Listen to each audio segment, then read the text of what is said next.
What's up, everyone, and welcome to the video today. Today we are going to do another roster update video, and we are going to take a character to level 350. I've been doing a lot of these videos, but I've been doing them for a reason, to upgrade for Alliance War and other parts of the game. So without further ado, let us take our next character to level 350. Oh my god, it's a common! Oh no, a common!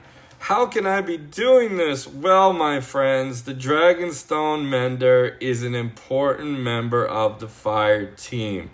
And even though his stats, as you could see, are less than favorable, he still has the ability to apply 50% chance additional fire. I think this is going to be so important for the Fire team that I have going with Viserys, as well as the red Daenerys lead. I do not have the green character, so in 3, 2, 1, yay! We have made the Dragonstone Mender level 350, and as you can see with his stats, it's a little lackluster, but we're going to see if he can handle some combat. I'm probably going to have to work on his gear and max out his defense and health, those pieces, and try to get more bonuses. If I can get a perfect piece, that would be great. But Dragonstone Mender, he is now a part of the level 350 club. Let's go ahead and do some farming for legendary gear.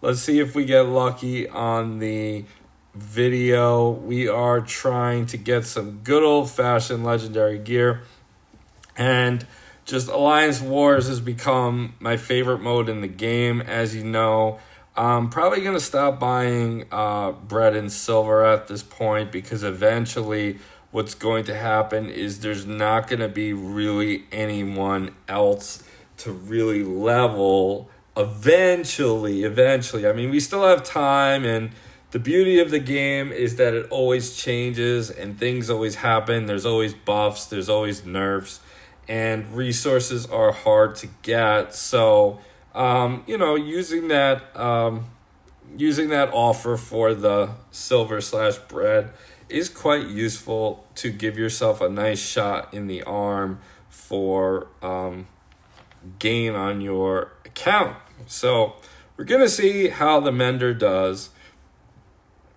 And we're going to see if level 350, if he can take a hit.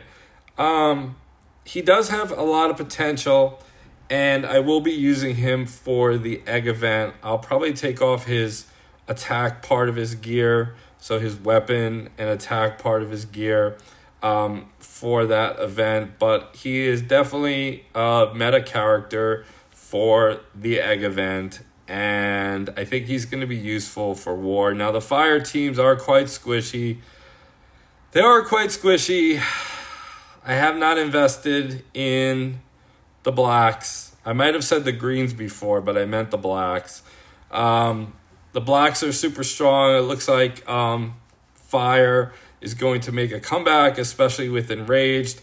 But I do have the budget Fire team ready and handy, so we are just going to roll with that. We're not getting any legendary gear so far, but that is totally fine. The beauty of the events is that you will get your refills, and eventually they will drop.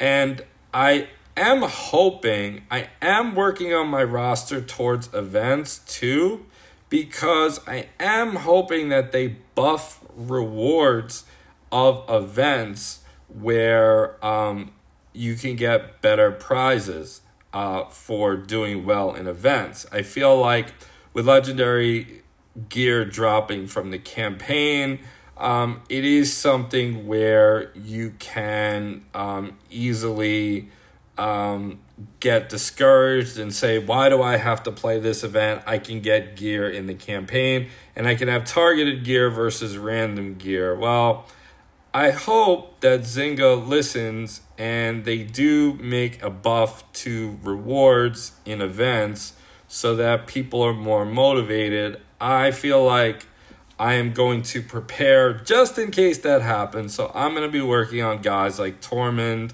for Battle of the Bastards, working on my Davos, just working on a whole bunch of characters. Eventually, I want to get, I know the greens got nerfed, but eventually I do want to get my Aemond to 6-star so that I can reliably compete in Treacherous for Rook's Rest.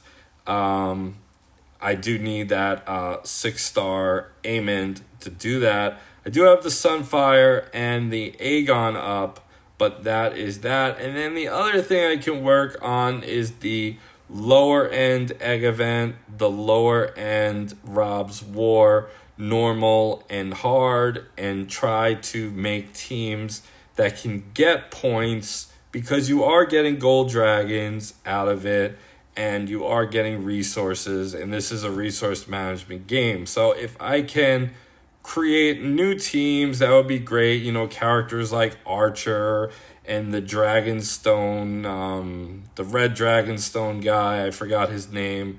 But there's a whole bunch of characters you can potentially use, even if you have super high-end rosters like I have right now, where it does disqualify you from the lower end tiers. So that is something to consider and see where it goes.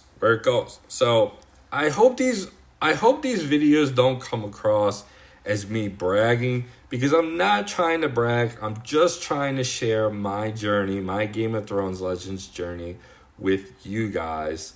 And I feel like it's fun to reveal my next level 350. And I think it's just fun. So I took my first common to level 350. Kind of crazy. But he has insane synergy, the Mender, and I feel like he's important. If I could get him behind a solid tank that can taunt, him and Viserys can do a number on my enemies. I just have to figure out. I mean, I did think about potentially using a character like Meryn. I know Meryn does not create fire, but he does taunt for 4 turns.